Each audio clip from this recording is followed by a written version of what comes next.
Your voice is your power. It can inspire, influence, and transform everything you touch. But if you can't express what you feel, your ideas stay silent. This book will show you how to speak with clarity, connect with confidence, and improve your communication faster than you ever imagined. Because success doesn't belong to the smartest person.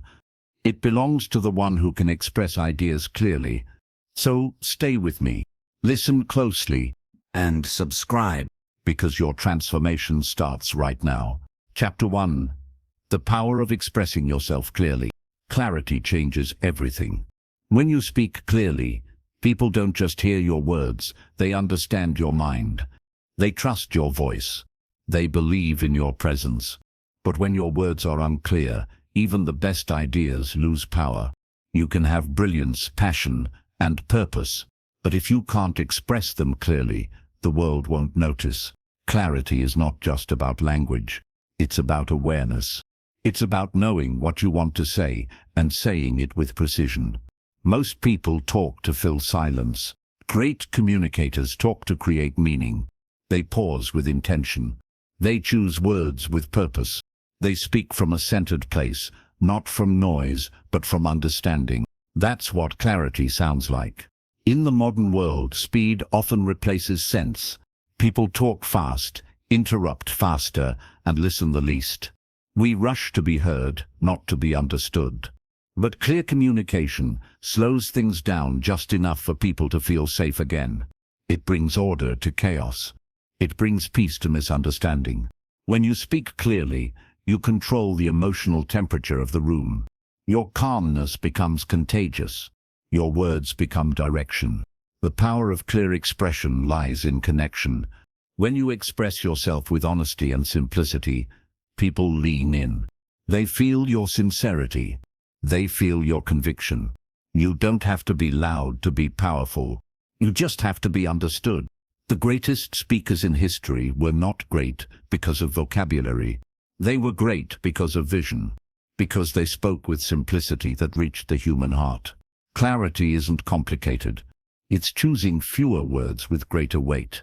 It's the art of removing what doesn't matter, so what matters can finally shine. Before every word, there's a thought. If your thoughts are scattered, your words will be too. So start with clarity in your mind. Take a moment before you speak. Ask yourself silently, what do I really want to say? That pause alone can transform your communication. Clarity is not perfection. It's alignment between what you think, what you feel, and what you say. When those three move together, your words become alive. They stop sounding like speech and start sounding like truth. People remember truth, not because it's loud, but because it feels real. At work, in relationships, in leadership, clarity saves time. It removes confusion before it begins. It prevents conflict before it grows. You can change the entire mood of a meeting just by speaking clearly. Instead of long explanations, you summarize with strength. Instead of over-talking, you simplify. Instead of hiding behind jargon, you speak in human words. That's how professionals lead with language. The secret of clarity is not speaking perfectly, it's thinking consciously. You can't communicate what you haven't processed. That's why silence is part of communication too. Take time to think before you respond. Sometimes your best answer is a moment of quiet. That pause shows maturity. It tells people you're not rushing. You're respecting the moment. Clear expression also requires emotional balance. If you're angry, your message will blur. If you're anxious, your tone will tighten. If you're distracted, your listener will feel it. Clarity lives in calmness. Before every meaningful word, there's a composed heart. People can sense it. They can feel when your words are aligned with your peace. That's why emotionally intelligent communication always feels effortless. It flows. It lands. It lasts. When you master clarity, you stop repeating yourself. You stop explaining over and over. Your words start carrying precision, like arrows hitting the right place. You'll notice people responding differently. They'll ask fewer clarifications. They'll follow your direction without hesitation. Because clarity doesn't just express thought, it builds trust. In every conversation, there's more being said than words. There's tone, timing, and intention. Clarity connects all three. When you say exactly what you mean, your confidence speaks louder than your voice. You sound sure because you are sure. But clarity takes courage. It means cutting away the extra. It means risking simplicity over sophistication. Many hide behind complicated language to sound smart. But true intelligence is simplicity that everyone can understand. When you explain something clearly, you respect your listener. You say, "I value your time. I want you to get this." That's the heart of great communication, not showing off, but showing care. Clarity also builds authority. In a world full of noise, the person who speaks simply stands out. People listen to those who bring light, not those who bring clutter. When your words are clean, your influence grows quietly. People trust those who don't confuse them. Your clarity becomes your credibility, and credibility builds influence faster than any title ever could. If you want to express yourself powerfully, practice awareness before articulation. Listen to your thoughts before you voice them. Simplify what feels heavy. Speak like you mean it, not like you memorized it. Clarity is rhythm. It's the pause between points. It's the patience to let silence do its work. It's the humility to say, "I don't know," when you don't. Because honesty is the purest form of clarity. The more real you become, the more powerful your communication grows. Clarity also inspires action. People follow those they understand. Confused minds don't move, they freeze. When your message is clear, it unlocks momentum. It creates alignment. It gives direction. That's how leaders lead. They use language not to impress, but to move people together toward purpose. So practice clarity in every form. In speech, in writing, in emotion, in thought. Make it your standard. Make it your identity. Because the clearer you are, the stronger your impact becomes. Every word you speak is a mirror. It reflects your mind, your character, your energy. If you speak confusion, people feel chaos. If you speak clarity, people feel peace. The world doesn't need louder voices. It needs clearer ones. So, slow down, think before you speak, and when you do, say exactly what you mean, with calm, confidence, and purpose. Because clarity is not just communication, it's connection, and once you master it, you'll never have to chase attention again. Your presence will speak for itself. Chapter 2. Building confidence in your voice. Confidence begins long before you speak. It starts in silence, in how you see yourself, in how much you believe your words have value. Your voice carries your story. It reveals your energy, your mindset, your truth. Before you finish a sentence, people can feel who you are. That's why confidence is not just sound, it's presence. You don't need a deep voice or perfect tone to sound confident. You need belief. Because when you believe your words matter, your voice follows. Confidence is not the absence of fear, it's the courage to speak despite it. Every great communicator once doubted their own voice. They just kept speaking until the fear faded and strength took its place. At the beginning, your voice may shake. That's okay. It's not weakness, it's the sound of growth. Each time you speak up, you teach your voice that it belongs in the room. And slowly, the trembling turns into trust. Confidence builds through repetition. Not from perfection, but from showing up again and again until your voice remembers it's safe. No one is born with a confident voice. It's built through experience, through mistakes, through moments that didn't go right but taught you anyway. If you wait until you feel ready, you'll wait forever. Confidence doesn't appear before action. It grows because of it. The way you breathe affects the way you sound. When you rush your breath, your voice tightens.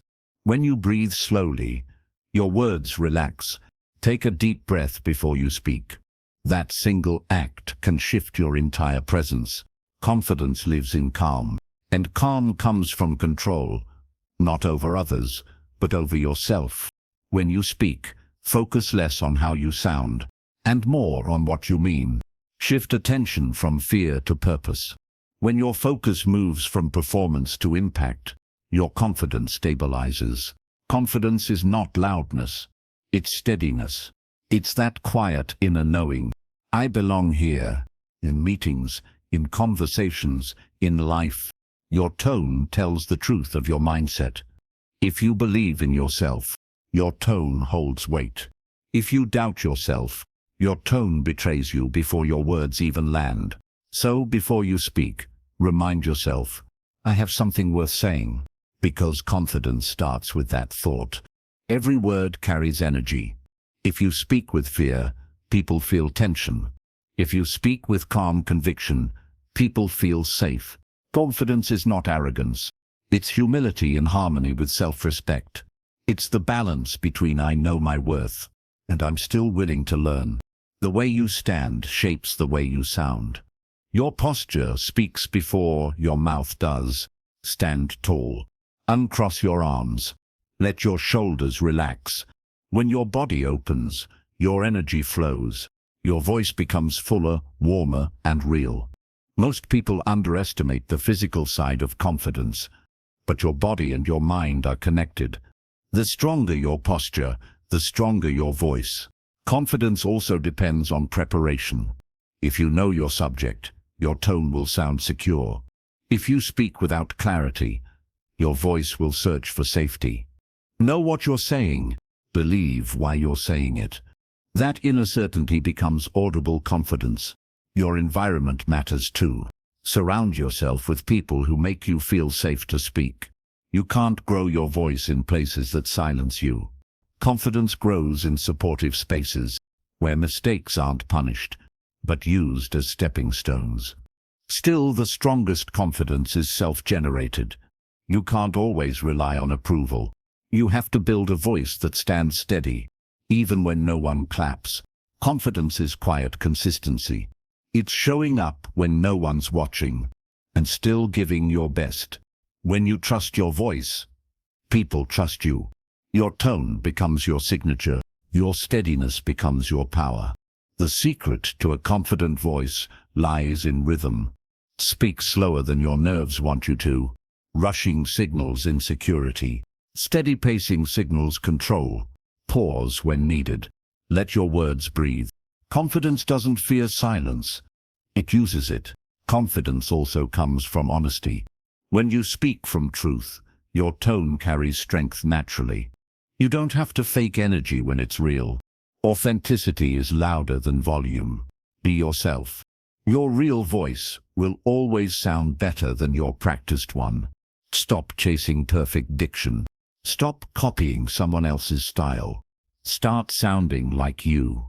That's where real power lives, in authenticity. People are drawn to voices that sound like truth. Not polished, not performed, but personal.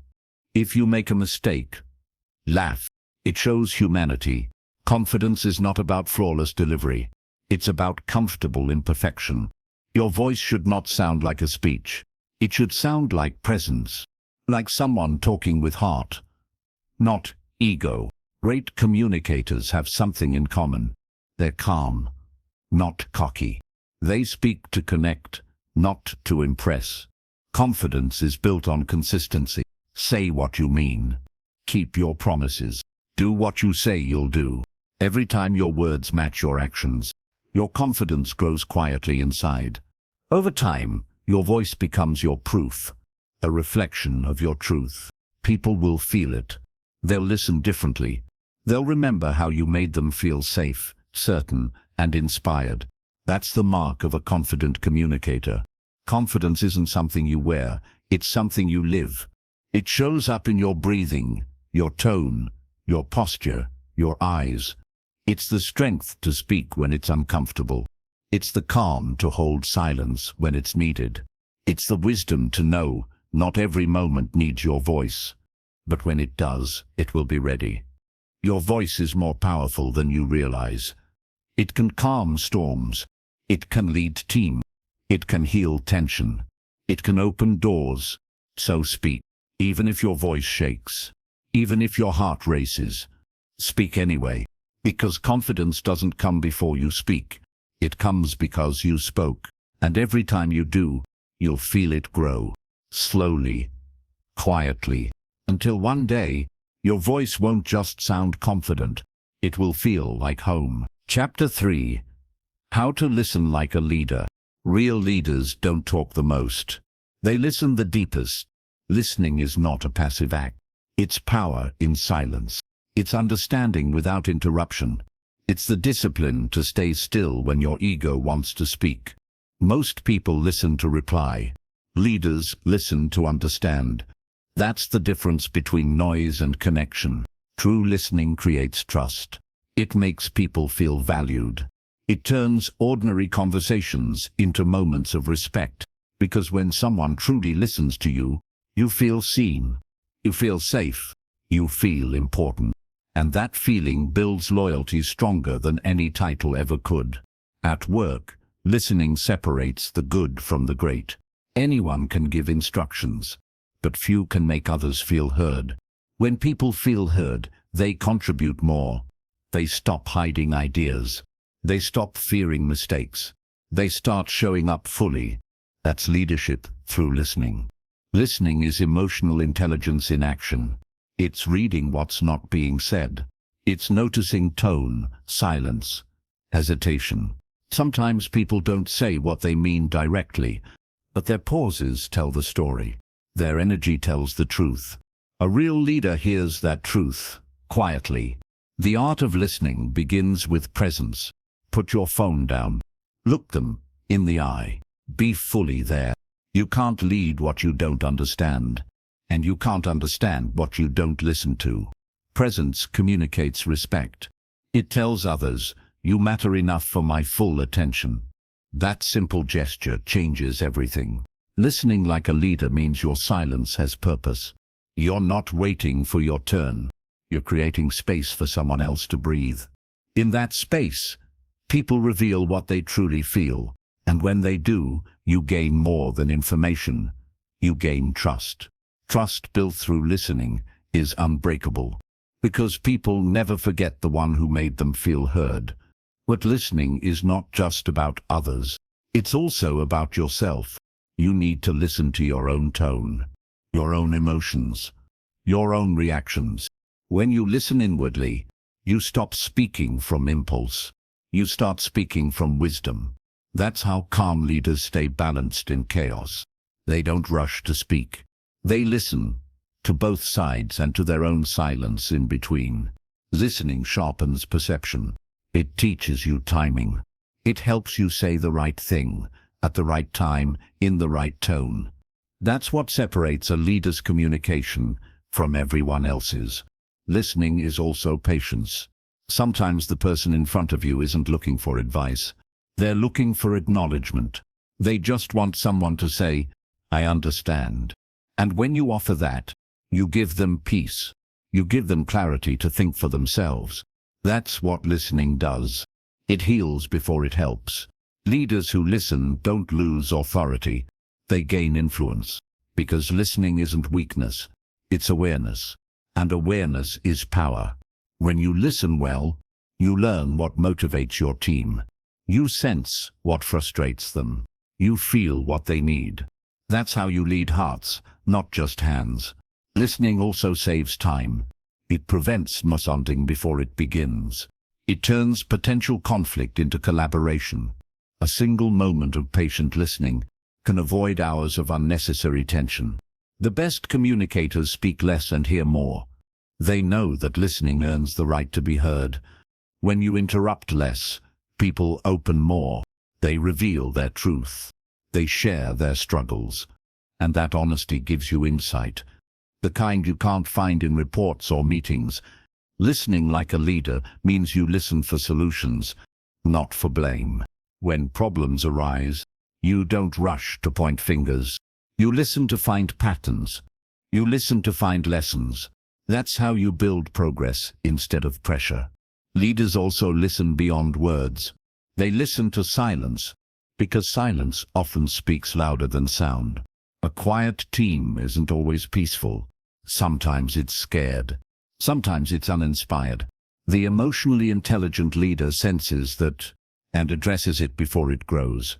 Listening allows you to guide energy before it breaks trust. When you listen well, you become the calm in the room. Your presence alone makes people relax. They know you won't overreact. They know you'll actually hear them out. And that awareness transforms the entire work culture. Listening is the language of humility. It's how great leaders learn even when they lead. It says, I don't have all the answers, but I'm willing to understand. That kind of openness attracts respect naturally.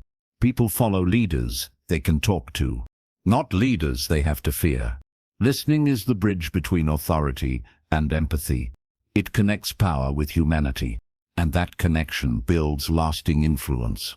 To listen like a leader, you must learn to control your inner noise, the thoughts that race while others speak, the urge to respond before they finish. Quiet that noise. Be still. Let their words land fully.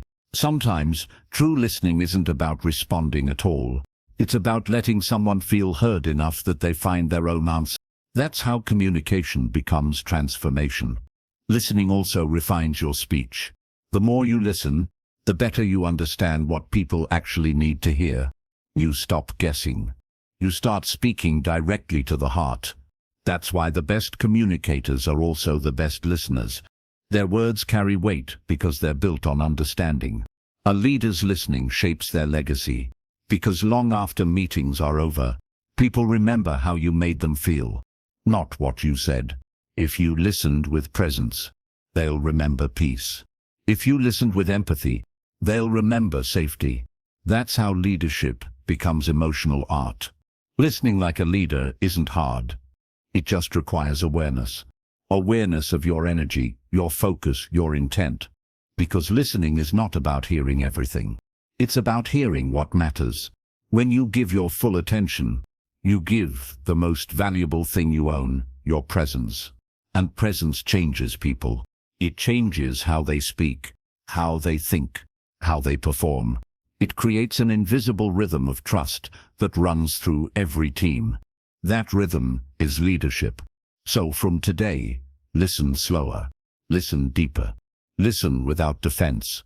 Let your silence speak your respect. Because when you master the art of listening, you won't need to raise your voice to lead. Your presence will do it for you. Chapter 4. The Psychology of Persuasive Communication. Persuasion is not about control. It's about connection. It's not about forcing people to agree. It's about helping them see. When you understand how people think, you don't need to push, you guide. You don't need to convince, you align. That's the true psychology behind persuasive communication. Every human being makes decisions emotionally first, and logically later. We like to believe we're rational, but we aren't. We feel, then we justify. We connect, then we commit. That's why the most persuasive communicators don't argue facts. They speak to feelings. They know that emotion opens the door, and logic keeps it open. To influence someone, you must first make them feel understood. Because people don't change their mind for those who argue. They change for those who understand. Understanding is the foundation of influence. When someone feels seen, they stop resisting. They stop defending. They start listening. That's the moment persuasion begins. Not when you talk, but when you connect. Persuasive communication is built on empathy. It starts with listening to what people want, not just what they say. Behind every objection, there's a fear. Behind every hesitation, there's uncertainty. If you can identify what people fear losing, you can speak directly to their emotions. Because persuasion is not about words. It's about emotion in motion. It's how your tone, timing, and truth move someone's heart before their head. Great persuaders are not loud. They're emotionally aware. They sense the energy of the room. They match it first, then guide it where it needs to go. That's called emotional pacing. When people feel you understand their state, they trust your direction. Think about every great speech, every leader who moved people to act. They didn't just tell others what to do, they made them feel why it mattered. They connected belief to behavior. They spoke to emotion first, and logic followed naturally. That's the core of persuasion. Make them feel before you make them think. But here's the secret. Persuasion fails when it feels manipulative. The human brain can sense intention instantly. If your words are driven by ego, people resist, even if your logic is perfect. But if your words come from care, they listen. Even if you disagree, intention is everything. Before you speak, ask yourself, am I trying to win or am I trying to help? Persuasive communication is never about domination. It's about direction. It's about guiding someone to what's true and useful for them. The more genuine your intent, the more powerful your persuasion. People believe those who believe in something real. To master persuasion, you must understand emotion, fear, desire, trust, pride, belonging. These 5 emotions drive almost every human decision. Fear makes people move away. Desire makes them move toward. Trust makes them stay. Pride makes them commit. Belonging makes them loyal. Learn to speak to these emotions with respect, and you'll never have to force influence again. For example, fear-based persuasion may create quick action, but it doesn't last. People run fast, but they don't stay long. Desire-driven persuasion lasts longer because it connects to dreams, not doubts. But the highest level of persuasion comes from trust. When people trust you, you don't need to persuade, they follow naturally. Trust is built through consistency. When your actions match your words, your credibility becomes your persuasion. The psychology of persuasion also involves timing. Even the right message fails if said at the wrong moment. Great communicators sense when a person is ready to hear the truth. They wait. They plant seeds. They let understanding grow naturally. That patience makes their words powerful. Persuasion without timing is like speaking to closed ears. You might be right, but it won't matter. The more you understand human psychology, the less you rely on arguments. You realize that communication isn't about proving your point. It's about guiding attention. What people focus on, they feel. What they feel, they believe. And what they believe, they act upon. That's why great communicators guide focus, not force opinions. They use stories, tone, and examples to make people see what they mean. Stories are one of the oldest forms of persuasion. They bypass resistance and enter emotion directly. Facts tell, stories sell. Because stories let people experience truth, instead of being told about it. When you share a story that mirrors their struggle, you create empathy. They see themselves in your words, and when that happens, they start to listen differently. You've entered their emotional space. That's where persuasion lives. But persuasion also requires confidence. If you don't believe your own words, no one else will. Confidence is contagious. It tells the listener, I'm certain, and you can trust me. But confidence without empathy feels like arrogance. Empathy without confidence feels like weakness. Real persuasion balances both. It's strength with softness, firmness with understanding. That's the tone people trust. If you want to persuade effectively, master your tone. Because tone carries emotion faster than words. You can say all the right things, but if your tone is defensive, your message will sound wrong. Stay calm, speak slowly. Let your tone carry warmth and steadiness. People mirror the energy they receive. If you speak from peace, they'll listen without defense. That's emotional leadership through tone. Persuasion also requires clarity. You can't convince someone who doesn't understand you. Simplicity is persuasive. Complication confuses. Confusion creates resistance. So simplify your message. Get to the heart of what matters. Because clear minds make confident decisions. And your job as a communicator is not to impress, it's to illuminate. Every time you speak, you're influencing someone's emotional state. That's why your energy matters more than your words. If your energy says calm, your listener relaxes. If your energy says chaos, your listener shuts down. People may forget your words, but they'll always remember how you made them feel. That's persuasion in its purest form. The psychology of persuasion is simple. People follow emotion, not instruction. When they feel understood, they open. When they feel respected, they trust. When they trust, they act. You can't lead with manipulation. You can only lead with meaning. That's why the best persuaders never try to convince. They inspire. They paint a picture of possibility so vivid that others want to step into it. They don't push people. They pull them with vision, authenticity, and emotion. And that's the kind of persuasion that lasts. So don't just aim to change minds. Aim to move hearts. Because the heart decides first, and the mind follows after. When your communication comes from empathy, your words carry invisible gravity. People lean toward them. They trust them. They remember them. That's the art and psychology of persuasion. Not control, but connection. Not argument, but alignment. When you master it, you'll stop trying to win conversations and start creating impact. You'll speak with calm conviction, listen with emotional intelligence, and influence with integrity. And that's when your voice stops being noise. It becomes change. Even the most confident voices once trembled. Everyone feels nervous before they speak. Chapter 5. Overcoming Communication Anxiety. Even the best communicators once doubted their words. It's a sign that you care. Anxiety is not a weakness. It means your words matter to you. But when fear controls your expression, your message gets trapped. You know what you want to say. Your voice becomes smaller than your thoughts. But the moment you open your mouth, your throat tightens, your heart races, your words disappear. It's about overthinking the outcome. It's not about a lack of ability. That's communication anxiety. You're not afraid to speak. You're afraid to be judged. You're afraid of silence. But the truth is, you're afraid of being misunderstood.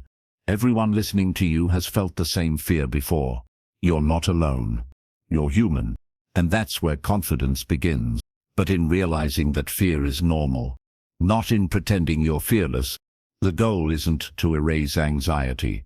Your fear begins to fade. When you shift your focus from yourself to your message, it's to rise above it.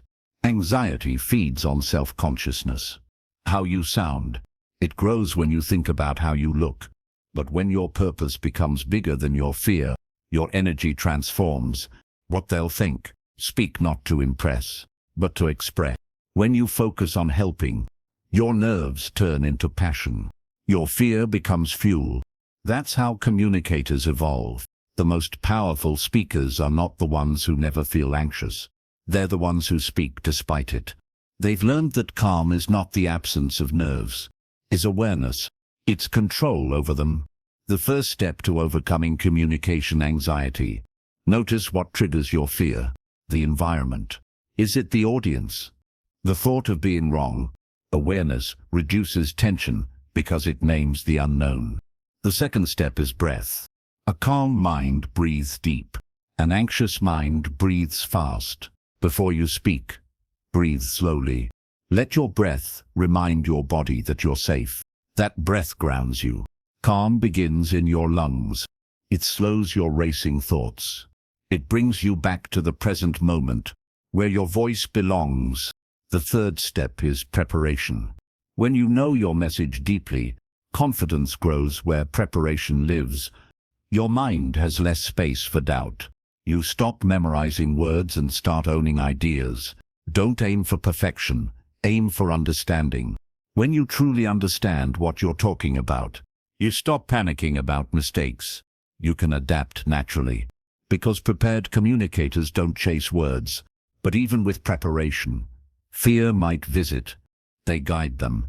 Fear is your body's way of saying, and that's okay. This moment matters.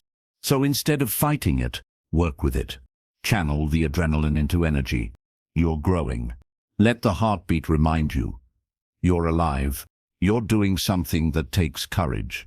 Anxiety loses power when you face it repeatedly. Your nervous system learns that it survived.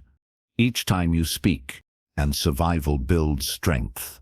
The more you use it, the stronger it gets. It's like training a muscle.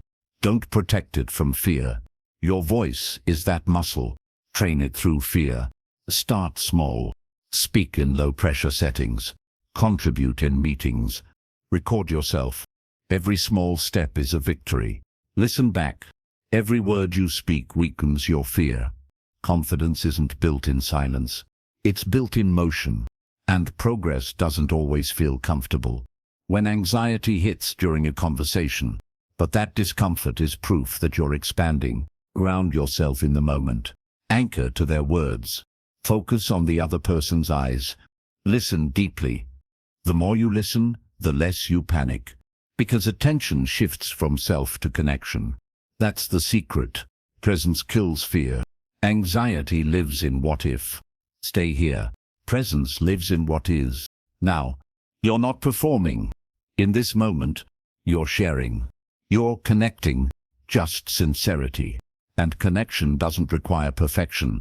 People don't want flawless communicators. They want real ones. They don't remember your grammar. They remember your honesty. They don't judge your pauses. They feel your energy. So stop chasing approval. Start speaking from authenticity. Authenticity is louder than anxiety. The more real you become, when your words come from truth, the less space fear has to grow. They sound powerful even if your voice shakes. The world doesn't need perfect voices. It needs brave ones. But they spoke anyway, and that anyway changed everything. Every great communicator once sounded uncertain. Anxiety thrives on negative imagination. You create a movie in your head. The audience laughs, but that movie isn't real. You freeze, everything goes wrong. It's a story fear writes to keep you quiet. Imagine a different ending. You can rewrite that story. You speak. You grow. People listen. Your brain doesn't know the difference between imagination and reality. Feed it confidence. So feed it calm. That's how mental rehearsal rewires fear. Feed it belief. When you visualize success consistently, you compare your voice, your style, your delivery with others. Your body learns to expect peace instead of panic. Another reason anxiety grows is comparison. But communication isn't competition. It's expression. Your voice doesn't need to sound like anyone else's, but you'll always be powerful when you're authentic. It just needs to sound like you. You'll never be confident trying to be someone you're not. So own your voice. Every flaw, every pause, every imperfection, they make you real, and real is always more memorable than perfect. Don't fight it. Breathe through it. The next time fear rises, say to yourself, I'm allowed to be nervous. but I'm speaking anyway. That sentence alone breaks fear's control, because courage doesn't erase fear. It moves through it. That's what leaders do. It's okay. That's what communicators do. You might feel your voice shake the first time. The trembling is just your old self leaving your body. Soon, your words will flow smoother. Shake and speak. Your tone calmer. Your breath steadier. Every repetition builds a stronger version of you. Your goal isn't to get rid of anxiety. It's to make peace with it. Once you do, it reminds you of presence. It becomes your teacher. It stops being an obstacle. Of growth. Of humility. Even the best speakers still feel a little fear before stepping on stage. They've just learned to use it. Fear sharpens focus. It reminds you that the moment matters. Without fear, you'd speak carelessly. So thank your nerves. With fear, you speak with awareness, and that self-trust is unshakable confidence. Then lead them. Every word you speak through fear builds trust with yourself. Confidence isn't built by being ready. Remember, it's built by being real. The more you face your fear, the faster it fades. You'll wake up one day, speak in front of others. You're no longer anxious, and realize, free to express, free to speak. You're free to connect. And that freedom is the highest form of confidence. So take a deep breath. Stand tall, even if fear whispers. Speak with heart. Your truth is louder, because your voice isn't meant to hide behind anxiety. It's meant to lead, to heal, to move. And every time you choose courage over comfort, you become the communicator you were always meant to be. Chapter 6. The Art of Body Language and Nonverbal Power. Before you ever speak a word, your body has already said something. Every gesture, every glance, every pause, it all communicates. Even silence has a shape. Your body is your first language, and the world reads it long before it hears your voice. That's why mastering communication isn't just about what you say. It's about how you show it. Body language is energy made visible. It's emotion expressed without words. It's confidence in movement, clarity in posture, and presence in stillness. When your body aligns with your words, people believe you. When it doesn't, they hesitate. Because trust is not built through speech alone. It's built through consistency between what's said and what's seen. You can say, "I'm fine," but if your shoulders are tight, your tone low, your eyes turned away, people know you're not. That's the power of nonverbal truth. Your body never lies. Even when your words are polished, your posture reveals what you feel. To communicate effectively, you must learn to control the message your body sends. Because every movement tells a story, whether you intend it or not. When you walk into a room, you're already communicating. Confidence is seen before it's heard. It's in your stride, your shoulders, your stillness. You don't need to speak loudly to command attention. You just need to move with intention. Your posture is your presence. Stand tall. Keep your back straight. Lift your head. That simple alignment signals self-respect, and self-respect attracts respect. When your posture is open, you invite connection. When it's closed, arms crossed, body turned away, you create distance. People can feel that instantly. The human brain reads body language in milliseconds. It's an ancient instinct. Before language existed, we survived through signals. That instinct still lives in us. We trust what we see more than what we hear. That's why people might forget your words, but they'll remember how your presence made them feel. So if you want to influence, your non-verbal message must match your verbal one. When you speak about passion, let your eyes light up. When you express care, let your face soften. When you make a promise, hold still. Stillness amplifies sincerity. Movement should follow meaning, not habit. Every gesture should have purpose. If your hands move too much, you distract. If they move too little, you seem rigid. The key is balance. Controlled motion communicates calm. When you make a point, gesture naturally, not to perform, but to emphasize. The best communicators look effortless, not because they're rehearsed, but because they're relaxed. Relaxation is power. It tells the room, I'm comfortable with myself. That comfort makes others comfortable too. Anxiety shows in tension. Confidence shows in calm. When your muscles soften, your message strengthens. Your facial expression is another layer of your language. It's the emotional bridge between your voice and your listener. A smile can open hearts faster than any sentence. It says you're safe with me. But fake smiles betray themselves. They don't reach the eyes. Real warmth can't be faked. It radiates from sincerity. When you greet someone, let your face match your intention. When you disagree, keep your face composed, not closed. When you listen, show interest through your eyes, not just your ears. Eye contact is the most intimate form of attention.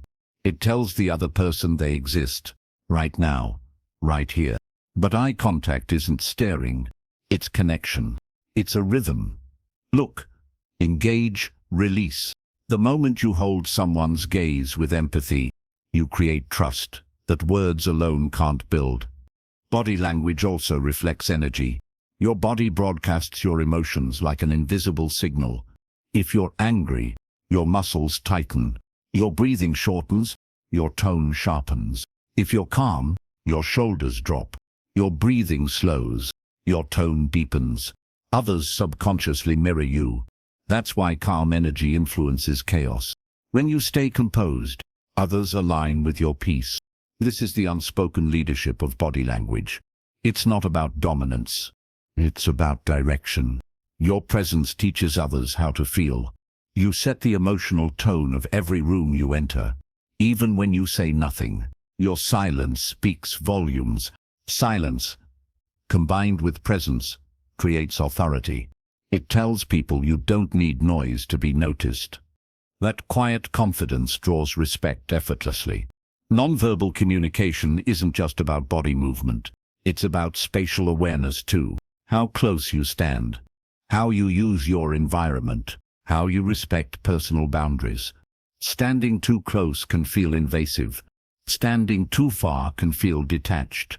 Find the balance, close enough to connect, but spacious enough to respect. This awareness creates emotional safety. In professional settings, how you carry yourself can determine how seriously people take you. You don't have to be tall or loud. You just have to be composed. Confidence is a posture, not a personality. When you sit upright during a meeting, listen with intent, and respond with control, you speak authority without a single word. Your stillness becomes power. Your awareness becomes magnetism. When you combine words with strong, aligned body language, you multiply your impact. Your voice says what you mean. Your body shows that you mean it. And that consistency builds credibility. But the opposite is also true. If your words and body language contradict, people believe your body. You can say, "I'm confident," but if your shoulders slump, your eyes drop, and your tone shakes, your message loses weight. Because confidence isn't declared, it's demonstrated. To master body language, start by observing yourself. Notice your habits, how you stand, how you gesture, how you sit. Are your movements intentional or reactive? Record yourself speaking. Watch in silence. Observe what your body says without words. That awareness alone will begin to change everything. Your body mirrors your thoughts. If you want to change your body language, start with your mindset. Calm your mind, and your posture will follow. Clarity inside creates confidence outside. The most powerful body language comes from inner peace. You can't fake stillness. You have to feel it. That's why the best communicators start from within. They center themselves before they speak. They breathe before they move. They know that energy travels faster than sound. When you step into a room, people feel your energy before they hear your greeting. Make sure it says confidence, kindness, and control. Because in the art of communication, your energy is your first impression. Leadership is not loud, it's felt. And body language is the language of feeling. If you master that, you can lead without words. Every gesture, every nod, every pause, it all builds an invisible connection. When your words, tone, and body align, your message becomes unstoppable. It's not what you say that moves people. It's what you embody. So, stand tall. Look with empathy. Move with purpose. Speak with alignment. Let your body become the frame for your word. Because words fade, but presence remains. The people you meet won't always remember what you said, but they'll always remember how you made them feel the moment you walked into the room. And that feeling, that unspoken language, is the purest power you can ever master. Chapter 7. Mastering the tone of your voice. Your voice is not just sound, it's emotion in motion. The tone of your voice carries what words cannot say. It tells people what you feel, what you mean, and who you are. You can say the same sentence 100 ways, and each tone will create a different world.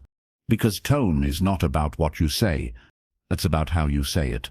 A kind tone turns truth into healing. A harsh tone turns truth into hurt. A calm tone builds trust. A rushed tone builds tension. Your tone is the bridge between your message and the listener's heart. It's what makes your words land or get lost. People don't remember every word you speak, but they always remember how your tone made them feel. That's why mastering your tone is mastering your impact. Tone is invisible emotion. It's shaped by your breath, your pace, and your inner state. If your mind is anxious, your tone will sound tight. If your heart is calm, your tone will sound warm. Your voice is the echo of your inner world. It always reveals the truth.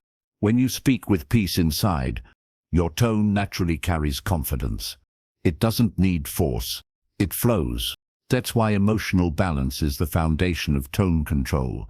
You can't sound calm if you're not calm. You can't sound confident if you're filled with doubt. You can't fake authenticity. The voice always exposes it. The secret is not to train your voice to perform, but to train your emotions to align. Your tone starts long before sound leaves your lips. It starts in your thoughts, in how you see yourself, in what you believe about your message. If you speak from fear, people hear hesitation. If you speak from conviction, they hear clarity. When your voice carries calm certainty, people lean in. They trust you not because you're perfect, but because you're grounded. Tone builds connection faster than content. You could say, "I understand" in 10 different ways. One sounds impatient. One sounds indifferent. One sounds sincere. It's not the sentence that creates connection. It's the sound behind it. Leaders understand this deeply. They know their tone can either lift a room or silence it. When you speak, your tone sets the emotional temperature of the moment. It can calm chaos, or it can create it. That's why tone mastery is emotional mastery in disguise. Your tone carries your breath. So start there.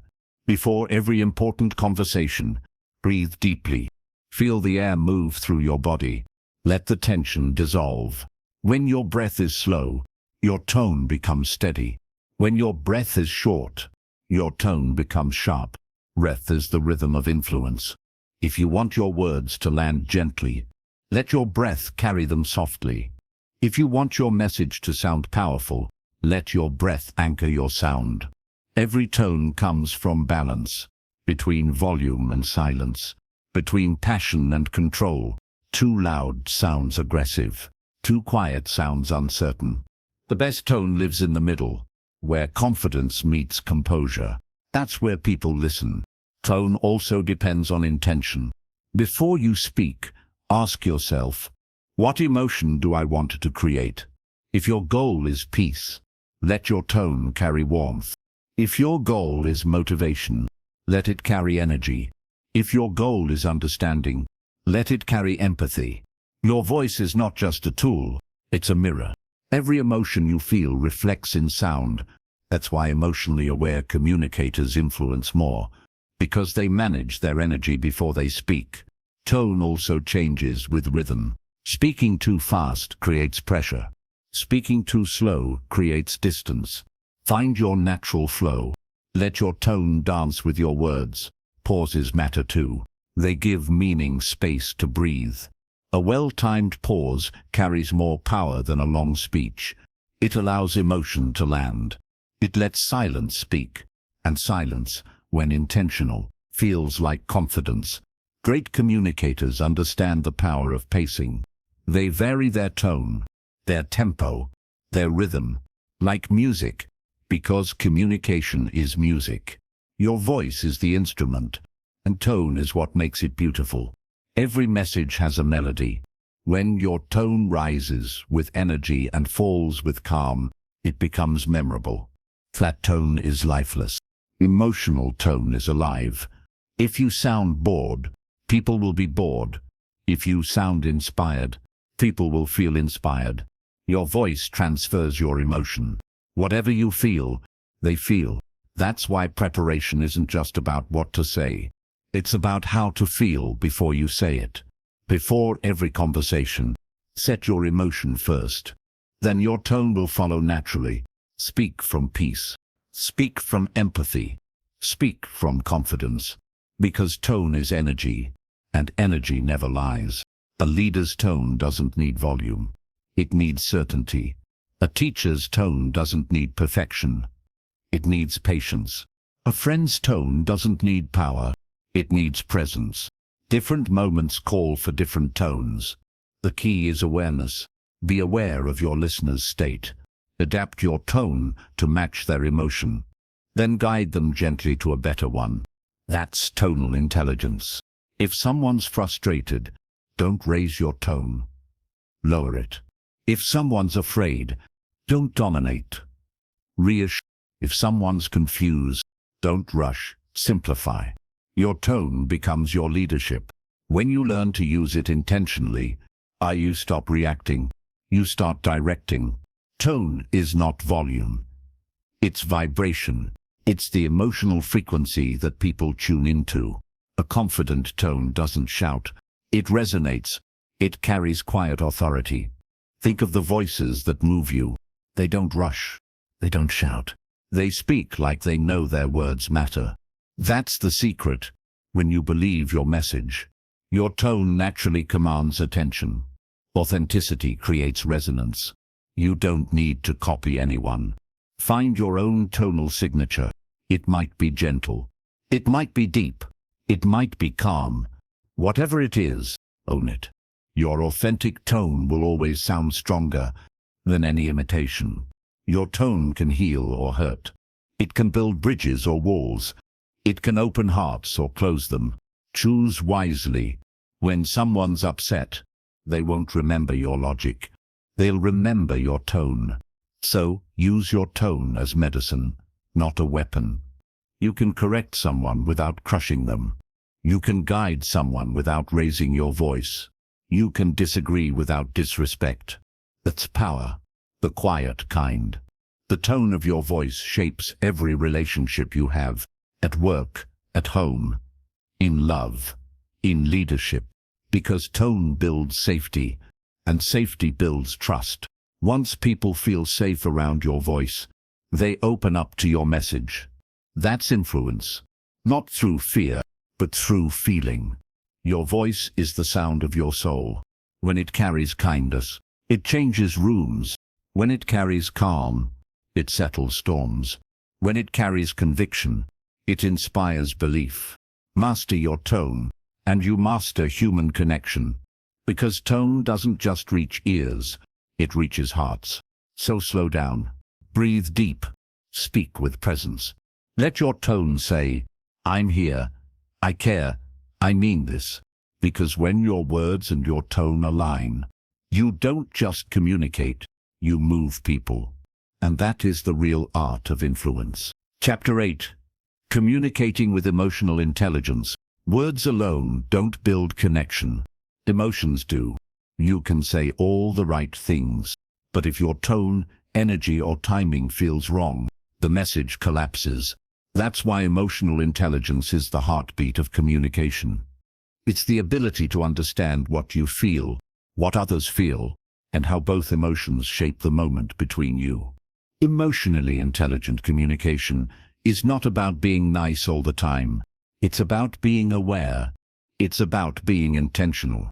It means you know when to speak, when to pause, and when silence says more than words ever could. At its core, emotional intelligence is empathy in motion. It's listening with more than your ears. It's noticing the sigh behind someone's smile. It's hearing the story hiding inside their tone. Most people speak to be heard. Emotionally intelligent communicators speak to be understood. They don't just react, they respond. They don't just answer, they align. They bring awareness into every word. Emotional intelligence starts with self-awareness. You can't manage other people's emotions if you don't understand your own. Before every conversation, check in with yourself. What's my emotional state? Am I calm or restless? Am I leading from clarity or reacting from stress? Because the emotion you bring is the emotion you spread. If you carry peace, people feel safe. If you carry tension, they mirror it. Your energy teaches others how to treat you. That's why emotional control is silent authority. The more centered you are, the more stable your communication becomes. Emotional intelligence doesn't mean suppressing feelings. It means managing them wisely. You don't deny anger, you direct it. You don't avoid conflict, you approach it calmly. You use your emotions as tools, not weapons. That's what makes you powerful. When you're emotionally aware, you stop saying things you'll regret. You stop reacting impulsively. You stop confusing honesty with aggression. You begin to communicate with grace and purpose. Emotional intelligence gives you the power to make others feel seen. When you listen without judgment, you give someone the gift of safety. When you validate their feelings, it gives them courage to be honest. That's the kind of communication that builds trust. Not perfect words, but genuine presence. At work, emotional intelligence separates strong teams from broken ones. A leader without emotional awareness commands compliance. A leader with emotional intelligence inspires commitment. Because people don't leave jobs. They leave emotion. They leave when they feel unheard. They leave when they feel unseen. They stay when they feel understood. That's the power of emotionally intelligent communication. It makes people want to stay, not because they have to, but because they feel valued. Emotional intelligence also means understanding triggers. Every person has emotional buttons, topics, tones, or situations that stir reaction. The emotionally intelligent communicator learns to recognize them, both in themselves and in others. When someone raises their voice, you don't raise yours, you stay grounded. You give calmness instead of chaos, because reaction is contagious. But so is composure. Your calm becomes leadership. It tells others, I'm not here to fight, I'm here to understand. And that single intention changes everything.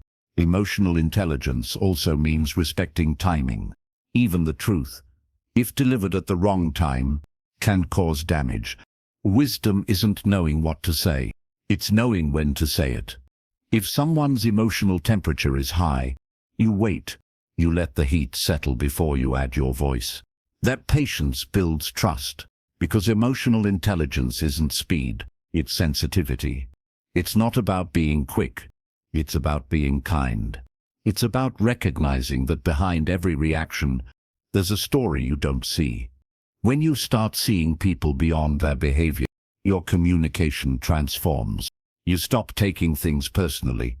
You stop responding from ego. You start leading from empathy. Empathy doesn't mean you agree. It means you understand. It means you honor the emotion, even when you challenge the opinion. That's the art of mature communication. Firm in truth, soft in tone. Emotionally intelligent communication also requires boundaries. It's not about absorbing everyone's emotion. It's about maintaining your own peace while respecting theirs. You can care deeply without carrying their weight. You can understand without absorbing. That's balance. Boundaries protect your energy, so that empathy doesn't turn into exhaustion. You can't communicate clearly when you're drained. You can't listen deeply when your mind is tired. That's why self-awareness must come before connection. The emotionally intelligent person takes care of their own peace first, then shares it with others. Because you can't pour from an empty cup. You can only spill. Emotional intelligence also makes your feedback powerful. You no longer criticize to hurt. You guide to help. You speak truth, but with tone that heals. People receive feedback better when they feel the care behind it. That's emotional mastery, truth wrapped in empathy. In relationships, emotional intelligence is the difference between connection and confusion. It's the ability to listen, to sense shifts in mood, to adjust your words in real time. It's knowing when to talk and when to just hold space. Sometimes the most powerful thing you can say is nothing. Just being there fully. with empathy is enough. Emotionally intelligent communicators understand silence. They don't rush to fill it. They let presence do the speaking, because presence says what words cannot. In tense moments, emotionally intelligent communication feels like calm leadership. It doesn't match aggression with aggression. It meets it with composure. That calm disarms conflict. It invites peace without demanding it, because peace can't be forced. It must be offered. Emotional intelligence teaches you how to offer peace through your words, through your tone, through your body language. Even when someone is angry, you don't have to match their energy. You can anchor the space instead. That's influence on a higher level. Emotional intelligence also builds resilience. You stop being reactive to every opinion. You stop needing everyone's approval. You focus on understanding instead of defending. You learn that not every disagreement is disrespect. Sometimes it's just difference. When you lead with empathy, you turn difference into dialogue. That's how bridges are built. People trust those who listen without judgment. They open up to those who speak with compassion. When they feel your empathy, they stop resisting your ideas. That's emotional intelligence at work. Connection before correction. Emotional intelligence is also about forgiveness. You can't communicate freely while carrying resentment. Bitterness blocks understanding. Forgiveness clears the path for honesty. When you forgive, you don't erase the memory. You release the weight. That lightness makes your communication authentic again, because true expression needs emotional space. The emotionally intelligent communicator knows you can't speak clearly from a heavy heart. So they clear it. They process pain before they perform. They don't project emotion, they manage it. That's emotional maturity. In every conversation, you have two choices: to react emotionally or to respond intelligently. The first creates distance. The second creates understanding. Choose the second. Every time, because emotional intelligence turns ordinary talk into meaningful connection. It gives your words grace. It gives your silence weight. It gives your presence peace. When people feel emotionally safe around you, they communicate honestly. They trust your leadership. They respect your voice. That's how emotional intelligence turns communication into art. You become someone others feel calm around. Someone who brings order, not chaos. Clarity, not confusion. Peace, not pressure. You stop speaking just to be heard. You start speaking to heal, to help, to guide. That's what communication was always meant to be. Not noise, but connection. So slow down. Listen deeply. Speak gently. Let your words carry wisdom. Your tone carry empathy. And your presence carry calm. Because emotional intelligence isn't something you learn once. It's something you live every day. It's how you show up. It's how you make people feel. It's how you turn simple communication into lasting connection. Chapter 9: The Power of Listening and Understanding Others. Listening is not waiting to talk. It's a choice to understand. Most people hear words. Few hear emotions. True listening goes beyond sound. It reaches into silence. It notices pauses, tone, hesitation. It listens to what people mean, not just what they say. That's the difference between hearing and understanding. You can listen with your ears, but real connection happens when you listen with your heart. The world is loud. Everyone wants to be heard. Few want to hear. That's why the rarest gift you can give someone today is your attention. When you truly listen, you tell people they matter. You tell them their voice is worth your time. And in a world full of noise, that kind of presence feels like peace. Listening is the foundation of all communication. Without it, everything else collapses. You can't build trust if you don't listen. You can't lead if you don't understand. You can't connect if you don't care. Listening is not passive. It's active energy. It takes focus, patience, and empathy. You can't fake it. People always feel when you're pretending. You may nod, smile, or say, "I understand." But if your mind is elsewhere, they'll know. Because listening is not about looking attentive, it's about being present. Presence has power. When you give it fully, it creates safety. People open up around presence. They feel respected. They feel valued. That's the beginning of real understanding. Listening isn't just hearing what's said, it's hearing what's unsaid. Sometimes people talk in fragments, half expressing what they feel. If you listen deeply, you'll hear the emotions hiding between their sentences. That's emotional hearing. It's how leaders understand their teams. It's how friends comfort each other. It's how relationships grow. Listening is not about finding the right answer. It's about giving the right space. Sometimes silence heals more than advice. When someone shares pain, they don't need correction, they need connection. Just being there, fully, is sometimes the greatest communication you can offer. Listening is also humility. It means letting go of the need to be right. It means saying, "Tell me more," instead of "Here's what I think." That shift changes everything. Because when people feel understood, they naturally trust your words later. Understanding first, influence later. That's how real communication flows. Every great communicator is first a great listener. They observe tone, emotion, and context. They study what others need before they speak. That's how their words always land right. You can't respond intelligently if you don't listen deeply.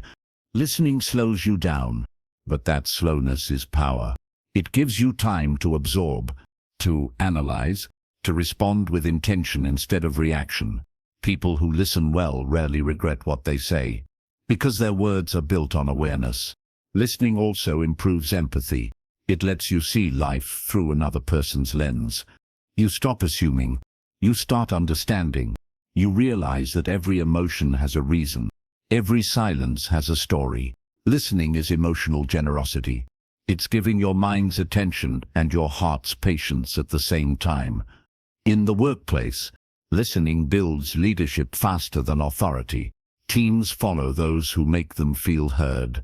They open up to those who ask, "What do you think?" and truly wait for the answer. That patience creates unity. When you listen as a leader, you discover hidden insights. You see problems before they explode. You understand people before they drift away. That awareness is priceless. Listening doesn't only build understanding, it prevents misunderstanding. Most conflicts don't come from malice. They come from miscommunication. Someone felt unheard. Someone felt dismissed. Listening ends that cycle. It turns tension into trust. It replaces assumption with alignment. To listen well, you must silence your ego. Your ego always wants to interrupt, to advise, to prove something. But listening is not about ego, it's about empathy. It's about putting someone else's truth above your need to respond. That's why silence is the soul of listening. Silence gives space for honesty. It allows the other person to think, to feel, to express fully. You don't need to fill every pause, you just need to be there. Because real listening is presence, not performance. When you listen like that, people begin to reveal more than they planned to. Not because you asked, but because they felt safe. Safety creates truth, and truth creates connection. You can't understand people you don't make feel safe. So, listen, without judgment, let people finish. Don't rush to conclusions. Don't translate their words through your own assumptions. Just listen, completely. Listening also builds emotional intelligence. You start to recognize emotions in real time. You sense shifts before they're spoken. You respond with sensitivity instead of reaction. That's awareness in motion, and awareness makes you magnetic. People gravitate toward those who truly hear them. They remember how you made them feel, not just what you said. Because when you listen to someone, you're telling them, you matter. Your story matters. That's human connection at its purest form. Listening doesn't mean agreement. It means understanding. You can disagree and still respect someone. That's the maturity emotional communication needs. When you listen to understand instead of defend, you transform every conversation. Even disagreement becomes dialogue, not division. That's how great communicators build bridges, not by winning arguments, but by listening better. Understanding others begins with curiosity. Ask genuine questions, not to trap, but to learn. Curiosity says, I care about your perspective. When people feel that care, they open their heart. The more curious you are, the wiser you become. Because wisdom doesn't come from talking, it comes from listening. Every conversation can teach you something. Every voice holds value. Even criticism can reveal clarity if you listen without pride. That's how growth hides inside discomfort.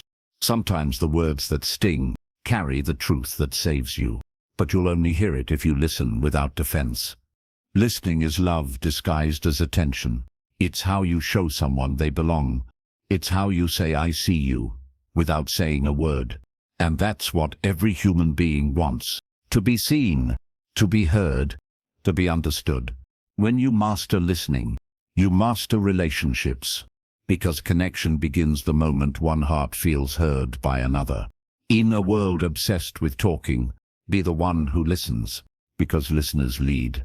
Listeners heal. Listeners connect. The louder the world becomes, the more valuable a calm listener is. So, listen with your eyes. Listen with your posture. Listen with your silence. Let people feel that you're not just waiting for your turn. You're here with them right now. Because the moment you make someone feel understood, you create peace, and that peace becomes your power. Chapter 10: The Power of Simplicity in Communication. Simplicity is not weakness. It's mastery. It takes intelligence to make things complicated, but it takes wisdom to make them simple. In communication, simplicity is strength. It makes your message clear. It makes your presence memorable. It makes your words powerful, because simplicity cuts through the noise. It doesn't try to impress. It tries to connect. When you speak simply, people don't just understand you, they remember you. Great communicators don't confuse people with big words. They reach people with real ones. Complexity shows knowledge. Simplicity shows clarity, and clarity builds trust. When your words are simple, your listener's mind relaxes. They stop trying to decode your meaning. They start feeling your message. That's how connection begins, when your words stop being heard and start being felt. Simplicity is emotional honesty. It's not about fewer words. It's about fewer barriers. You strip away what's unnecessary, so only truth remains. That's why the most powerful statements in history are simple. I have a dream. Yes, we can. Be the change. Short, pure, timeless. Because simplicity lives forever. It takes confidence to be simple. It's easy to hide behind complicated words. It's harder to stand behind clear ones. Simplicity demands self-trust. It says I know what I mean, and I don't need to decorate it. That's why the more secure you are, the simpler you sound. People who doubt themselves often speak in layers of jargon and filler. They hope words will protect them. But words don't protect. Clarity does. When you speak clearly, you remove the distance between your thought and their understanding. That's influence. Simplicity doesn't mean speaking like a child. It means speaking like a leader. Leaders know that clear communication saves time, solves conflict, and strengthens unity. They don't waste words. They use them wisely. Every sentence carries purpose. Every pause carries weight. Simplicity gives your words room to breathe. When you clutter your message with too much information, people stop listening. But when you keep it simple, their mind stays open. Their attention stays with you. In today's world, attention is currency. You only get a few seconds before people drift. Simplicity keeps them here, because it speaks to the brain, the way nature intended, directly, effortlessly, emotionally. We remember what's easy to understand. We act on what's easy to follow. That's why simplicity drives action. Complex messages create confusion. Simple ones create clarity, and clarity creates movement. When you simplify, you help people see. And when people see, they decide. You don't need to say more. You need to say what matters. Every great communicator knows this. Less is louder. Your silence can speak volumes when your words are chosen with care. Simplicity is rhythm. It's not about speaking less. It's about speaking with flow. The best communicators use space. They let meaning settle before moving on. They understand that pauses are part of the message. A pause after a strong sentence lets the emotion land. It allows the listener to feel. That's the difference between talking and touching hearts. When you speak simply, your words become music. Every sentence a note, every silence a breath. That rhythm is what the listener remembers. Simplicity is also emotional discipline. When you're calm, your words come out clean. When you're rushed or reactive, your message becomes tangled. A clear voice begins with a clear mind. Before you speak, slow down, breathe. Ask yourself, what do I really want them to feel right now? That single pause can turn chaos into clarity. When your mind is still, your message flows effortlessly. Simplicity is focus. It's choosing the essential and letting go of the rest. You don't have to say everything to make a point. You just have to say the right thing, clearly. Every conversation has noise, emotions, distractions, opinions. The skill of simplicity is cutting through that noise and bringing everyone back to what matters. That's leadership through clarity. At work, simple communication saves hours of confusion. In relationships, it prevents unnecessary pain. In life, it builds understanding faster than anything else, because simplicity is kindness. When you speak clearly, you make it easy for others to understand you. That's respect. You're saying, I care enough to make this easy for you. And that care builds connection. Complexity creates distance. Simplicity creates closeness. The most powerful people are the simplest to understand. They speak straight from the heart. Their words don't dance around meaning. They walk directly into it. When you master simplicity, you stop trying to sound smart. You start trying to be sincere. And sincerity is magnetic. People can feel the difference between performance and presence. Presence doesn't need perfection. It needs authenticity. When your words are clean, your truth shines through. When your tone is calm, your presence feels strong. When your intention is pure, your message becomes timeless. That's the power of simplicity. It doesn't fade. It doesn't fluctuate. It just works. Always. Even your body language becomes part of that simplicity. Your gestures slow down. Your voice softens. Your breathing steadies. Because simplicity is not just in words. It's in energy. It's how you carry yourself, how you react, how you exist. Simple people aren't empty. They're full of peace, purpose, and patience. And that reflects in how they communicate. They don't try to dominate. They connect. They don't talk to impress. They talk to express. That's what gives their words weight. A simple communicator doesn't rush. They know time belongs to those who listen. They know that slowing down doesn't mean falling behind. It means leading with awareness. When you simplify, you make communication human again. You turn every conversation into connection. You replace confusion with comfort. You replace performance with presence. And that makes you unforgettable. Because people don't crave complex explanations. They crave clear understanding. Your simplicity becomes their relief. Your clarity becomes their peace. That's influence. Not through volume, but through vision. So speak simply. Write simply. Live simply. Don't complicate your words trying to prove your worth. Let your authenticity prove it for you. Simplicity is elegance. It's wisdom stripped of ego. It's truth without ornament. And in a world addicted to noise, simplicity sounds like power. Chapter 11. Building Trust through words and actions. Trust is the invisible thread that holds all communication together. Without it, even the most perfect words fall apart. With it, even silence feels safe. You can't buy trust. You can only build it slowly, quietly, consistently. Trust isn't built by what you say once. It's built by what you repeat through your actions. Words can create attention, but actions create belief. People may listen to your words, but they only follow your behavior.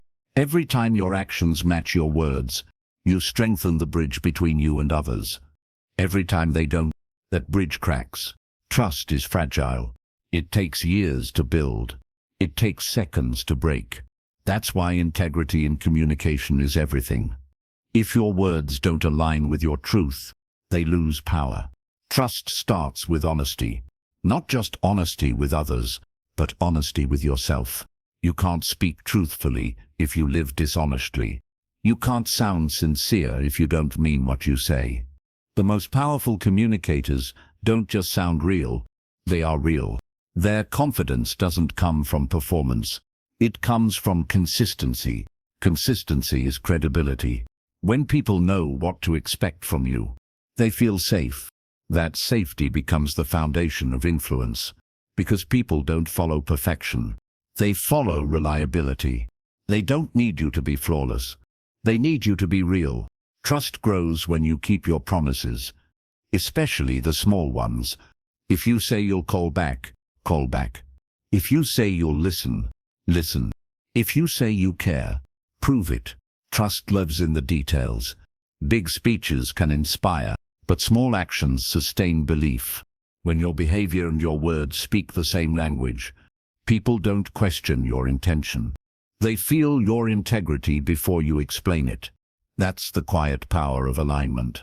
Alignment between words and actions creates respect, and respect creates loyalty.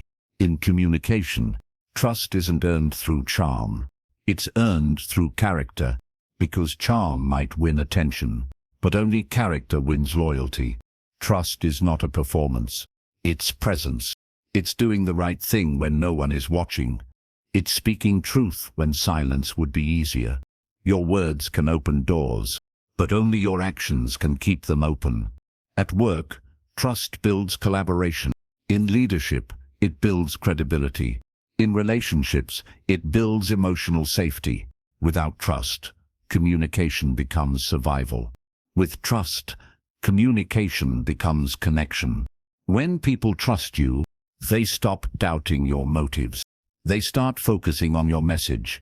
That's what makes trust the foundation of influence. Trust also builds through vulnerability. When you admit your mistakes, you humanize yourself. You show humility. People don't connect to perfection. They connect to honesty.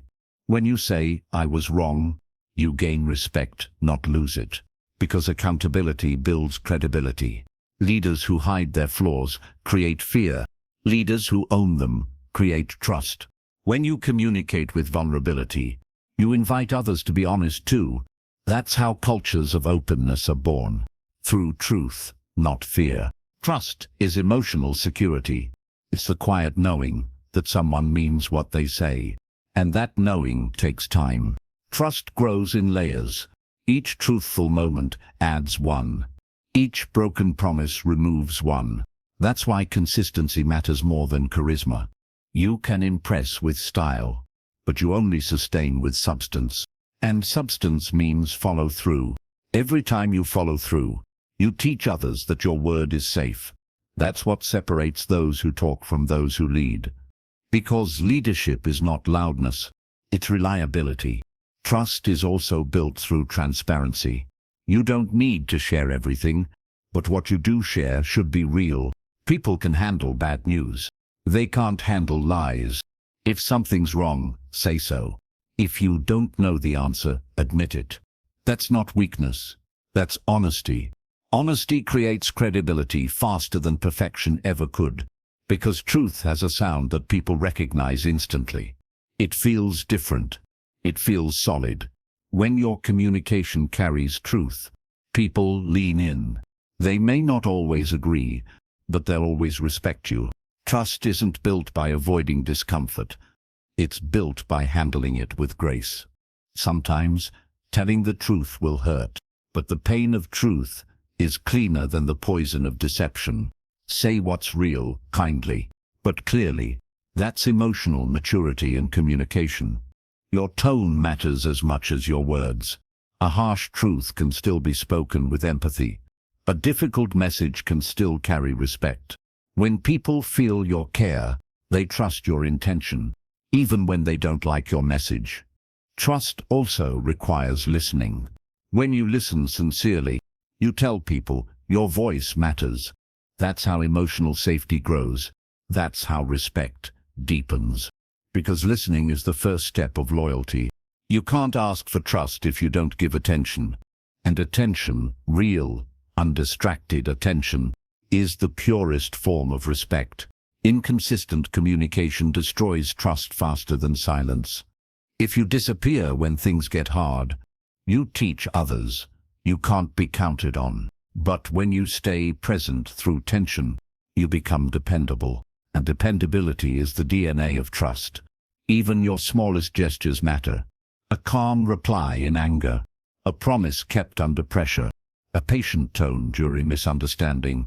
These moments build silent trust, because people trust who they feel safe around. They don't need you to always be strong. They need you to be steady. When your words comfort instead of confuse, you become a safe voice in a loud world. That's influence, not through persuasion, but through peace. Trust also grows when you celebrate others genuinely. When you recognize someone's effort, you tell them, "I see you." Appreciation strengthens bonds faster than authority ever could. Because gratitude builds goodwill, and goodwill turns communication into connection. In the absence of trust, communication becomes a battlefield. Every word feels like a threat. But in the presence of trust, even conflict becomes collaboration. Because when trust exists, intentions are assumed to be good. You stop asking, "Are they against me?" and start asking, "What can we solve together?" That shift changes everything. Trust makes communication human again. It makes it honest. It makes it healing. You can't fake it. You can only live it. The more your actions reflect your values, the more your words gain weight. When you live with integrity, you communicate effortlessly, because your life speaks louder than your sentences. Your consistency becomes your credibility. Your example becomes your message. That's why people trust leaders who walk their talk, because every step matches their speech. Trust is not a one-time effort. It's a lifetime practice. You don't have trust. You maintain it. It's built daily through awareness, through discipline, through truth. And every time you keep your word, you remind others and yourself that your voice can be relied on. Because trust begins with you. Before others can trust you, you must trust yourself. You must believe in your own integrity. You must honor your own word. If you break promises to yourself, you'll always sound uncertain to others. Self-trust is the seed of all confidence. When you keep your inner commitments, your outer communication naturally aligns. You stop performing. You start embodying. That's the difference between words and wisdom. Wisdom doesn't need to prove itself. It shows itself. And that's what trust really is. Truth, made visible through consistent action. So, build it patiently. Keep your promises quietly. Live your message loudly. Because in the end, it's not your words that define you. It's your consistency that speaks for you. That's how trust is built. Not in moments of performance, but in the patterns of your everyday presence. When your words and your actions finally speak the same language, you won't need to convince anyone. Your integrity will do the talking. And that's the purest form of communication. When people believe you, because they've seen you live your truth. Chapter 12, the role of empathy in effective communication. Empathy is the language of the heart.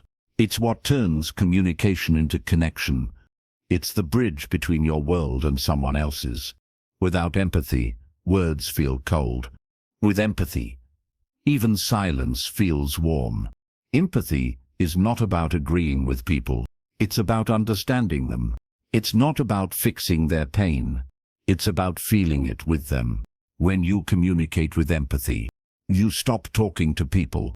You start talking with them. You stop listening to respond. You start listening to understand. That's the essence of human connection. Every person you meet is fighting a battle you can't see. Empathy lets you sense it, not through words, but through awareness. It's the quiet skill that makes great communicators unforgettable. Empathy means slowing down. It means looking beyond logic and into emotion. Because people don't always need solutions. They need to feel seen. When someone feels understood, their guard drops. Their mind opens. Their trust begins. That's the power of empathy. It disarms without dominance. It heals without instruction. You can't teach empathy in theory. You learn it through presence, through being there, fully, without judgment. When you truly listen, you don't just hear what's said. You hear what's hidden. The hesitation, the sigh, the tone that trembles, the silence that speaks louder than words. That's where real communication happens, beneath the words. Empathy gives depth to your listening. It lets you connect not just to information, but to emotion. You start noticing feelings instead of just phrases. You begin to sense truth instead of just hearing stories. Empathy is emotional intelligence in action. When you lead with empathy, you make others feel safe to be honest. Because honesty doesn't bloom in judgment, it grows in understanding. Empathy doesn't mean weakness. It doesn't mean letting everyone's emotion control you. It means being emotionally aware, without losing yourself. It's balance between care and clarity, between compassion and boundaries. Empathy says, I see your pain, but I will not drown in it. It allows you to connect deeply, without losing your emotional center. That's emotional maturity. Empathy is also awareness. Awareness that everyone has a story. Every anger hides a wound. Every silence hides a thought. Every reaction hides a reason. When you see that, you stop judging quickly. You stop taking things personally. You start responding with calm and understanding. That's how empathy transforms conflict into clarity. Because when you respond with empathy, You don't attack. you align. You don't fight to win. You speak to heal. And that energy changes everything. People don't resist understanding. They resist judgment. When you lead with empathy, you remove that resistance. You make room for truth to exist between both sides. That's how communication turns from argument to alignment. In leadership, empathy builds influence faster than authority ever can. A title gives you control. Empathy gives you connection. And connection creates loyalty. When people feel that you genuinely care, they don't just hear you, they believe you. Because empathy builds emotional safety. It says, I see you, I value you. And that's what every human being longs to hear. In relationships, empathy is oxygen. Without it, love suffocates. You can't love someone you refuse to understand. You can't grow together if you don't feel together. Empathy turns love into partnership. It turns communication into care. Sometimes, empathy is just sitting in silence, holding space for someone else's storm. You don't always need to have answers. You just need to have presence. Presence heals more than advice ever will, because empathy is energy, not explanation. When your presence says, you're not alone, the person already starts to heal. That's the invisible power of empathetic communication. At work, empathy creates stronger teams. When leaders take time to understand their people, productivity rises naturally. Because people don't give their best where they're managed. They give their best where they're understood. Empathy turns pressure into partnership. It helps you see problems through others' eyes, which makes your solutions wiser. It transforms difficult conversations into opportunities for growth. When you speak with empathy, even correction feels like care, because people can feel the intention behind your tone. A harsh truth spoken without empathy feels like attack. The same truth spoken with empathy feels like guidance.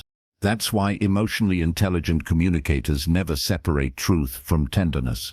Empathy doesn't mean sugarcoating reality. It means delivering it with humanity. It means remembering that your words land on hearts, not just ears. And hearts remember tone longer than they remember facts. Empathy helps you become aware of timing too. Sometimes the right message at the wrong time hurts more than silence.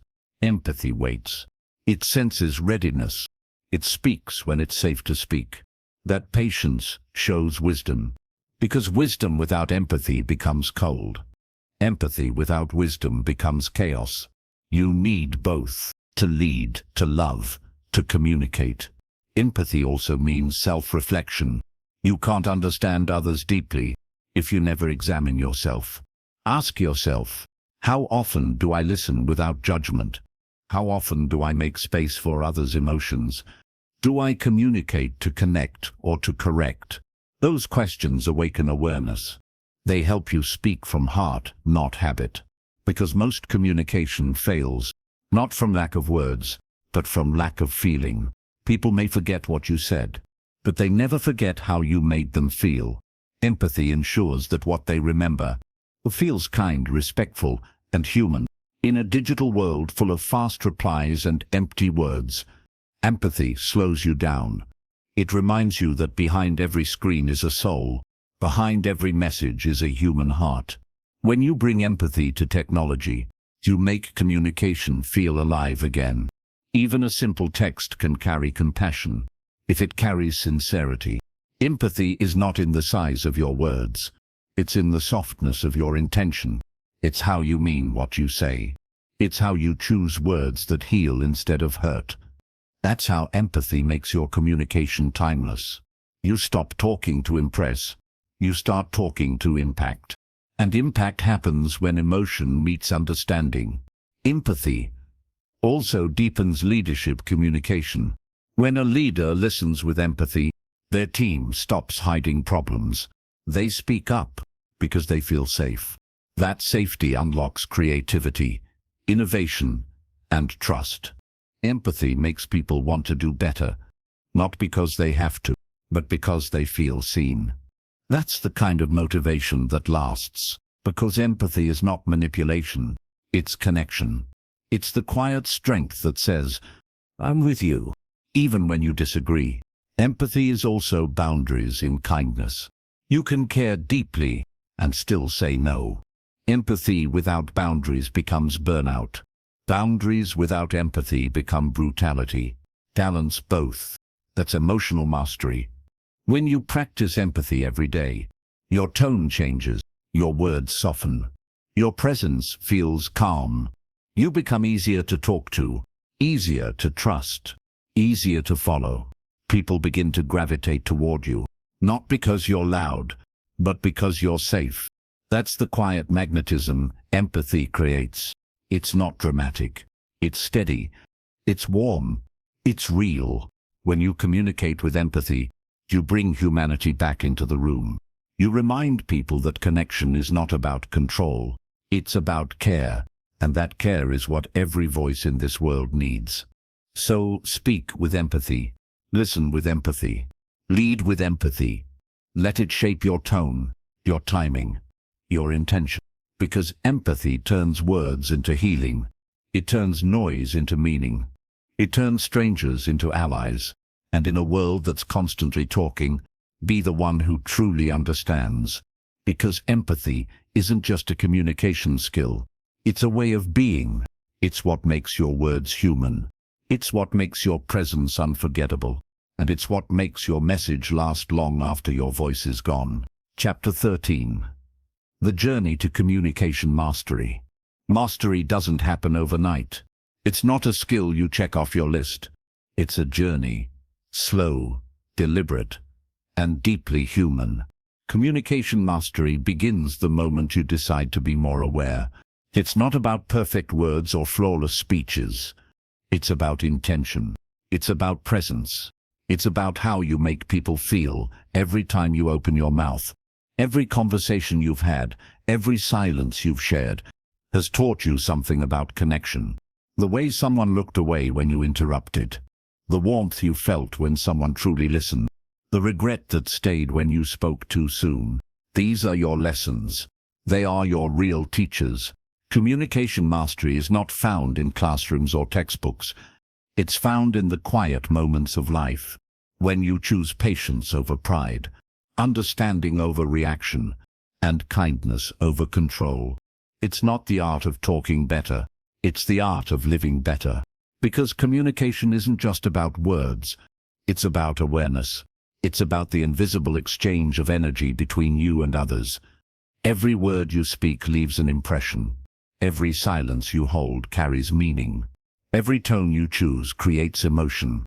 That's how communication builds your legacy, not through volume, but through vibration. The path to mastery begins with listening. You can't become a great communicator if you're not a great listener. When you start listening, truly listening, you begin to see the world differently. You realize people don't want to be fixed. They want to be felt. They don't crave explanation. They crave empathy, and you begin to notice that silence has its own language. A pause before a reply, a deep breath before a truth, a soft tone that says, "I care." These are the subtle marks of a communicator who has evolved beyond words. Mastery is not about speed. It's about stillness. It's about slowing down enough to sense what others need before you speak. It's about saying less, but meaning more.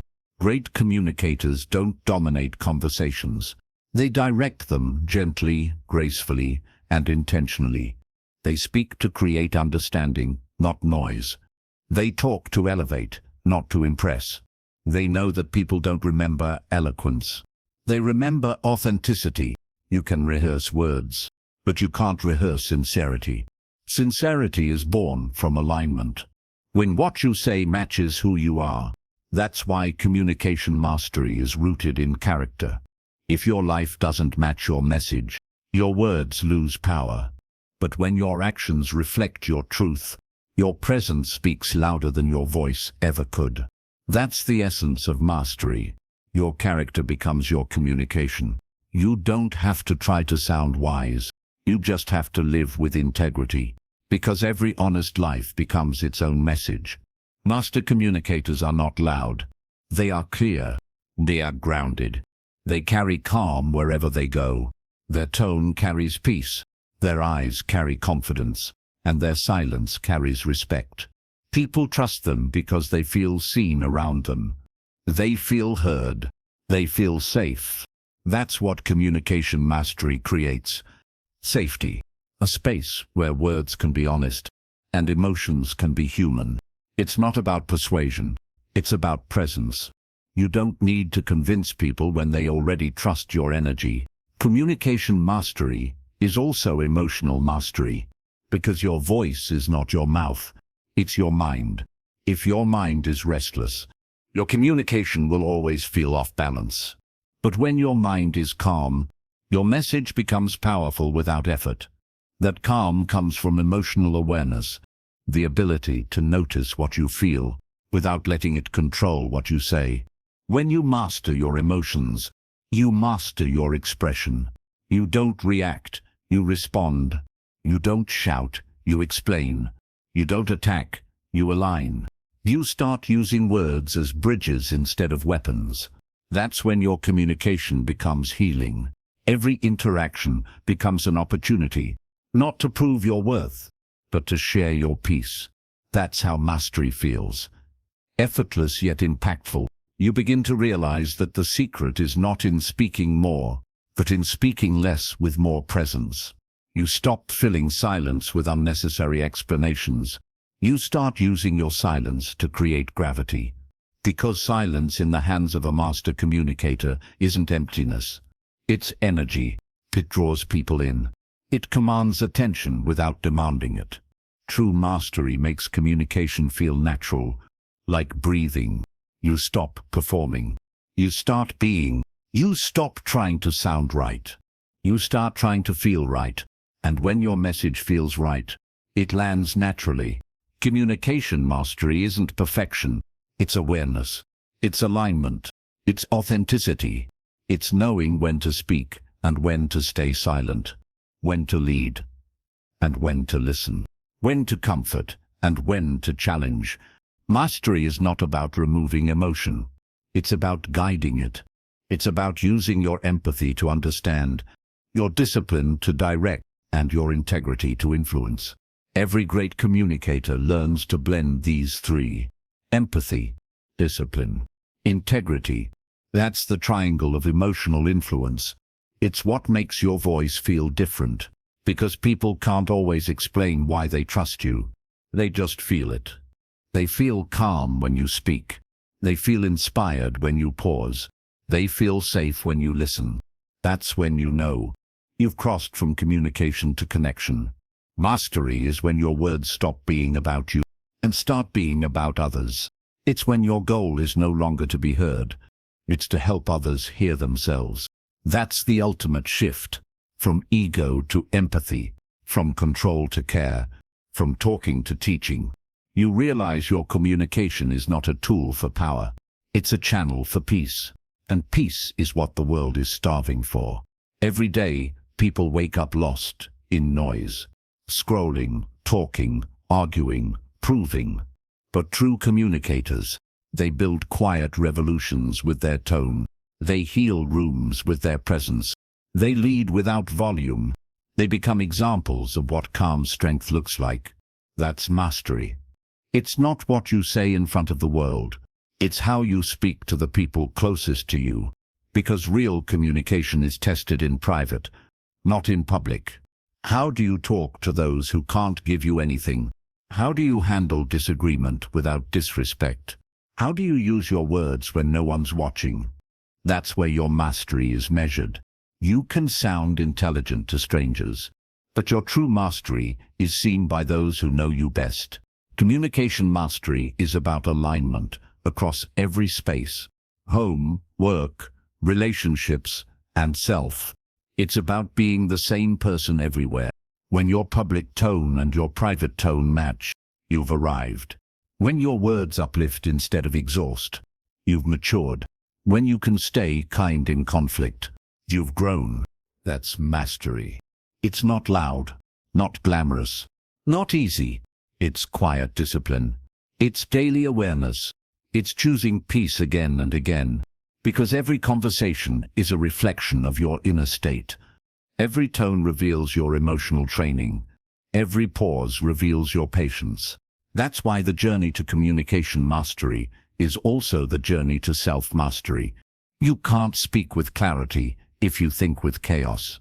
You can't inspire others if you're disconnected from yourself. The more you understand yourself, the better you understand others. The deeper you listen to your own truth, the more truth you can speak into the world. Communication mastery isn't about controlling outcomes. It's about controlling energy. You can't predict how others will react, but you can always choose how you will respond. That's mastery. When your words come from peace, not pressure. It's when your communication no longer needs to be perfect, because it has become true. Every master communicator started where you are, with awkward silences, missed meanings, and misunderstood intentions. But they kept practicing. They kept observing. They kept growing. They failed, reflected, adjusted, and tried again. And slowly, their awareness sharpened. Their tone softened. Their presence deepened.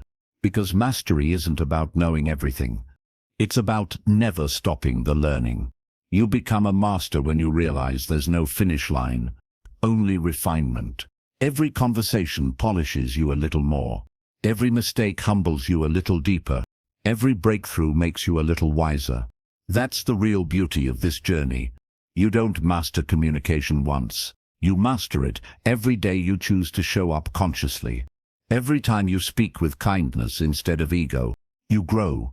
Every time you listen without judgment, you evolve. Every time you choose patience over pride, you take another step toward mastery. And slowly, you become what the world desperately needs: a voice of calm, clarity, and compassion. Because when you communicate with mastery, you don't just speak better.